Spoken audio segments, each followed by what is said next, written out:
حضرت ابو ہریرہ رضی اللہ تعالیٰ عنہ نے بیان کیا کہ آپ صلی اللہ علیہ وسلم نے فرمایا کہ میری امت کے لوگ وضو کے نشانات کی وجہ سے قیامت کے دن سفید پیشانی اور سفید ہاتھ پاؤں والوں کی شکل میں بلائے جائیں گے،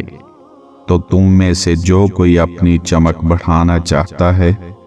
تو وہ بڑھا لے، یعنی وضو اچھی طرح کرے۔ حضرت انس رضی اللہ تعالیٰ عنہ نے بیان کیا کہ رسول اللہ صلی اللہ علیہ وسلم جب قضائے حاجت کے لیے بیت الخلاء میں داخل ہوتے تو یہ دعا پڑھتے: اللہم انی اعوذ بک من الخبث والخبائث، یعنی اے اللہ میں ناپاک جنوں اور ناپاک جنیوں سے تیری پناہ مانگتا ہوں۔ حضرت ابو ایوب انصاری رضی اللہ تعالیٰ عنہ سے روایت ہے کہ رسول اللہ صلی اللہ علیہ وسلم نے فرمایا کہ جب تم میں سے کوئی بیت الخلاء میں جائے تو قبلہ کی طرف منہ کرے، نہ اس کی طرف پشت کرے۔ حضرت ابو قتادہ رضی اللہ تعالیٰ عنہ نے بیان کیا کہ رسول اللہ صلی اللہ علیہ وسلم نے فرمایا، جب تم میں سے کوئی پانی پیے تو برتن میں سانس نہ لے، اور جب بیت الخلاء میں جائے تو اپنی شرمگاہ کو دانے ہاتھ سے نہ چھوئے اور نہ داہنے ہاتھ سے استنجا کرے۔ ام المومنین حضرت عائشہ صدیقہ رضی اللہ تعالی عنہا سے روایت ہے کہ رسول اللہ صلی اللہ علیہ وسلم جوتا پہننے، کنگھی کرنے، وضو کرنے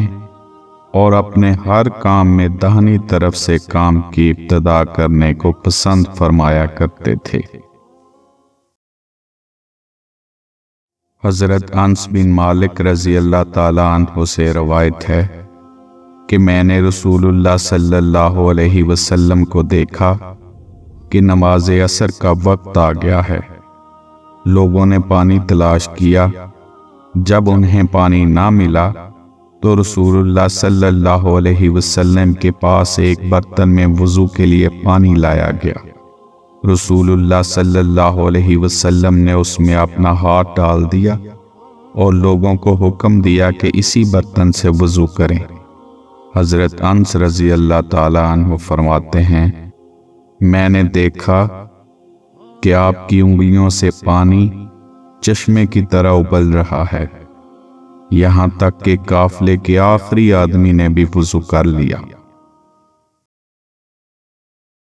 حضرت ابو ہریرہ رضی اللہ تعالیٰ عنہ سے روایت ہے